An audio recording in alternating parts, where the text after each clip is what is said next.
வணக்கம், நான் டாக்டர் மீனாட்சி பாலசுப்ரமணியன், மகப்பேறு மருத்துவர் from Kriya women's clinic அண்ணாடையார்.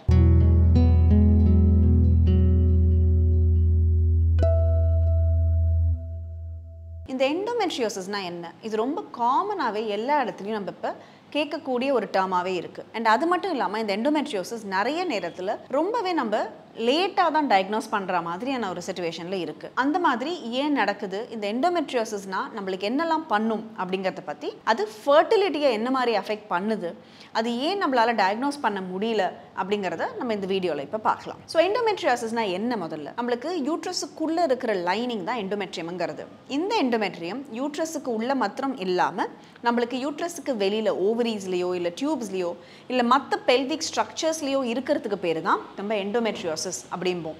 So இது நம்மளுக்கு அந்த மந்த்லி எப்படி நம்மளோட பீரியட் சைக்கிள் ஆகுதோ அதே மாதிரி இந்த எண்டோமெட்ரியோசிஸ்லேயும் ஹார்மோன் சேஞ்சஸ் நடக்கிறதுனால ஓவரியில் மாதிரி ஒரு சாக்லேட் சிஸ்டோ இல்லை மற்ற இடத்துலலாம் ரத்தம் கட்டுற மாதிரியான ஒரு லீஷனோ இந்த எண்டோமெட்ரியோசிஸ் நம்மளுக்கு கொடுக்குது. ஸோ இதோட சிம்டம் காமனாக என்னென்னா ரொம்ப அதிகமான பெல்விக் பெயின் அண்ட் பீரியட்ஸ் பொழுது ரொம்ப சிவியரான பெல்விக் பெயின் இருக்கிறதுக்கான சான்ஸ் இருக்குது. அண்ட் இப்போ ரொம்ப நாள் நீங்கள் ப்ரெக்னென்சி ட்ரை பண்ணிகிட்ருக்கீங்க, உங்களுக்கு மற்றது எல்லாமே நார்மலாக தான் இருக்குது, டியூப்ஸ் எல்லாமும் ஓப்பனாக இருக்குது, பட் அப்படியும் நீங்கள் ப்ரெக்னென்ட் ஆக மாட்டேங்கிறீங்கன்னா இந்த எண்டோமெட்ரியோசிஸ் பற்றியுமே உங்கள் டாக்டர் கண்டிப்பாக யோசிப்பாங்க. அண்ட் சில பேருக்கு இது நம்மளுக்கு ஒரு பெயின்ஃபுல்லான ஒரு கான்ஸ்டிபேஷனாவோ இல்லை மோஷன் போகிற நேரத்தில் ரொம்ப ஒரு பெயின்ஃபுல்லாக இருக்கிறதோ இல்லை யூரினரி சிம்டம்ஸ் கொடுக்கறதோ இல்லை கேஸ்ட்ரிக் ப்ளோட்டிங் மாதிரி கொடுக்கறதுக்கான சான்ஸுமே இருக்குது. அண்ட் பெயின்ஃபுல் இன்டர்கோர்ஸ், டீப் டிஸ்பெரனியான்னு சொல்லுவோம், அந்த ஒரு இன்டர்கோர்ஸ் பொழுது வயிறு வலி இருக்கிறதுக்கும் இந்த எண்டோமெட்ரியோசிஸ் காரணமாக இருக்கலாம். ஸோ ஏன் நம்மளால் இந்த எண்டோமெட்ரியோசிஸை அவ்வளோ சீக்கிரம் டயக்னோஸ் பண்ண முடியல அப்படின்னா, முதல்ல நம்ம அந்த பீரியட் பெயினுக்கு அவ்வளோ இம்பார்ட்டன்ஸ் சம்டைம்ஸ் கொடுக்கறது கிடையாது. How severe is a severe period pain? ஏன்னா பீரியட் பெயின்னாலே ரொம்ப நார்மலான ஒரு விஷயம் தானே, எல்லா விமனும் கோத்ரூ பண்ணுறது தானே அப்படிங்கிற மாதிரி தான் நினைக்கிறோம். அண்ட் ஒருத்தருக்கு ஒரு பெயின் டாலரன்ஸ் இருக்கும். ஸோ எது ரொம்ப ஒரு அதிகமான வலின்னு யாருக்குமே அவ்வளோ கரெக்டாக தெரியாது. ஸோ எவ்வளோ சிவியராக பீரியட் பெயின் இருக்குங்கிறத நம்ம சம்டைம்ஸ் அந்த ஒரு கவனிக்காமல் டாக்டரை போய் பார்க்காம இருக்கிறதும் இந்த எண்டோமெட்ரியோசிஸை நம்ம மிஸ் பண்ணுறதுக்கான சான்ஸ் இருக்குது. இன்னொன்று என்னென்னா, நம்மளுக்கு இது ஒரு ஸ்டமக் சிம்டம்ஸ் மாதிரி இருக்குது, ப்ளோட்டிங் இருக்குது, இல்லை கான்ஸ்டிபேஷன் அந்த மாதிரியான ஜிஐ சிம்டம்ஸாக இருக்குன்னா அதுலேயுமே நம்ம வேறு ஏதோ ப்ராப்ளம் அப்படிங்கிற மாதிரி இதை நினச்சிக்கிட்டு இதை பற்றி நம்ம டயக்னோஸ் பண்ணாமல் இருக்கிறதுக்கும் நிறையவே சான்ஸ் இருக்குது. இதில் முக்கியமாக என்னென்னா, ஒரு பெரிய சாக்லேட் சிஸ்டர் ஓவரியில் இருந்துச்சுன்னா நம்ம அதை ஸ்கேன் மூலமாக கண்டுபிடிச்சிடலாம். ஆனால் அந்த பெல்விக் எண்டோமெட்ரியோசிஸ்ன்னு சொல்கிற அந்த டயக்னோசிஸ் நம்மளுக்கு ஸ்கேன் மூலமாக நம்மளுக்கு அதை கண்டுபிடிக்க முடியாது.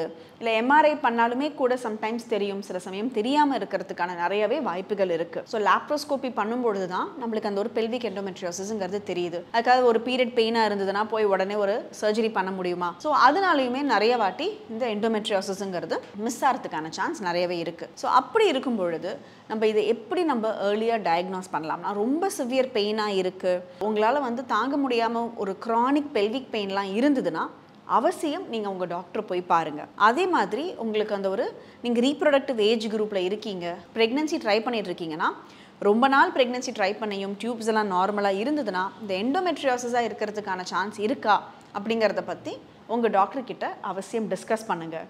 இல்லை சில சமயம் இந்த எண்டோமெட்ரியோசிஸ் நீங்கள் ஃபேமிலிலாம் கம்ப்ளீட் ஆனதுக்கு அப்புறமா கூட அந்த ஒரு அதிகமான பீரியட் பெயினோட அதிகமான அந்த பெல்விக் பெயினோட இருக்கிறதுக்கும் நிறையவே சான்ஸ் இருக்குது.